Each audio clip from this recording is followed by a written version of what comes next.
títí dàsìkò yìí ẹni ìkíni kú oríire tó sì ń wọlé fún gbajúmọ̀ òṣèré tíátà Yorùbá ilẹ̀ wa ní Wunmi Toriola pẹ̀lú bó ti di ní olólùfẹ́ tuntun báyìí o lẹ́yìn tí ìgbéyàwó ẹ̀ tó dàrú nínú ọdún yìí. Ẹ rántí pé lọ́dún yìí ẹni Wunmi Toriola lòun náà darapọ̀ mọ́ ọ̀pọ̀ àwọn gbajúmọ̀ òṣèré tíátà Yorùbá tí kò lọ́kọ tó jẹ́ pé ayé ìyádágbé ni wọ́n ń gbé nígbà tí ìgbéyàwó ọlọ́dún mẹ́ta rin òun àti ọkọ ẹ̀ tó dàrú lójijì. Ṣùgbọ́n ní báyìí o Wunmi Toriola mà ti kéde ipò òun ti pàdé olólùfẹ́ tuntun àti pé òun ti ṣetán fún ìgbéyàwó míì.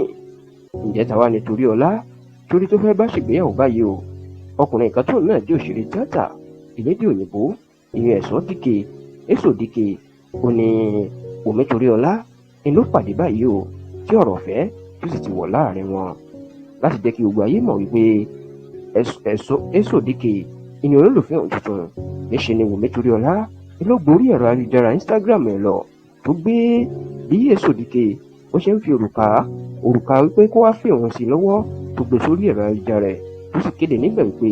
òun ti rí ìfẹ́ àti olólùfẹ́ tuntun àti pé èso dike ìní ẹni tí Ọlọ́run yàn fún òun báyìí. Níṣe lọ́pọ̀ àwọn gbajúmọ̀ òṣèré tíátà àwọn bíi Jamiu Azeez, Jumoke Ọdẹ́tọ́lá, Fẹ́mi Adébáyọ̀ àti bẹ́ẹ̀ bẹ́ẹ̀ lọ wọ́n fi àtẹ̀jáde ìkíni kú oríire ránṣẹ́ sí Wunmi Toriola. Bẹ́ẹ̀ lọ́pọ̀ àwọn gbajúgbajà òṣèré tíátà àwọn náà ń fàtẹ̀jíṣẹ́ ránṣẹ́ sí láti kí kú oríire tí wọ́n sì ń gbàdúrà pé ìfẹ́ tuntun tó ṣẹ̀ rí kò ní dàrú bí ìgbéyàwó ẹ̀ tó dàrú lọ́dún yìí o.